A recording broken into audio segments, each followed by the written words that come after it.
85年的，可能听起来比较就是不道德。就我跟我老公结完婚、生完宝宝之后，大概有4、5年的时间就没有那个生活，因为我可能属于那种保养比较好的，所以我看上去可能就20几岁的样子。就有一个弟弟来追我，然后我就同意了，纯粹是就把他当工具人吧。但是他不是很了解我的家庭情况。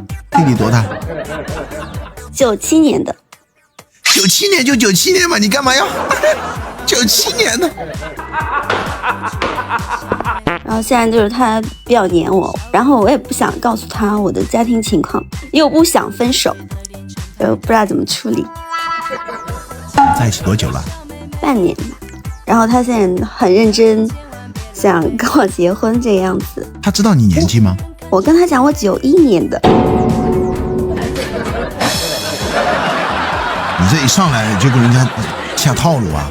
因为也没有想走心啊，所以我也不想跟他讲我的真实情况。懂了，那你就不是把他当做工具人吗？对啊，他就是工具人。但现在是我不想跟这个工具人说我的真实情况，我觉得没有必要，太危险了。还有一个就是目前也不是很想分手。我很好奇啊，你不想分手，就是这个弟弟除了给你带来这个唱歌方面的快乐以外，他会给你付出吗？会。谈了半年恋爱，给你付出了多少？也没有特别多，因为我好像也不是很注重这个，可能有几万吧。你们结婚几年了？跟老公？7、8年了吧。那7、8年为什么不唱歌了呢？不知道呀，可能他不想了吧。会吧？你的情况真的如你所说啊，你看起来像20多岁，然后呢，你看你的声音啊又是这样子的，你这老公不想找你唱歌，正常。因为我是一个就比较一板一眼的人，我也不是很喜欢哄男人，我很少哄我的老公，因为之前都是他哄着我的，可能时间长了就失去了那种审美吧，就审美比较疲劳了。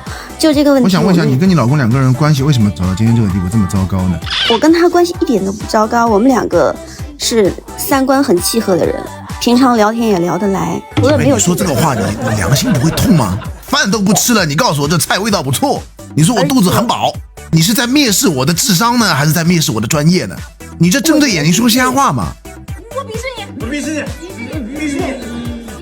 你的目的是什么？我刚才已经说过了，我的目的就是目前我不想分手，但是我也不想让他知道我的真实情况。我帮不了你，这不是让我助纣为虐吗？你这跟打我大嘴巴子有什么差别呢？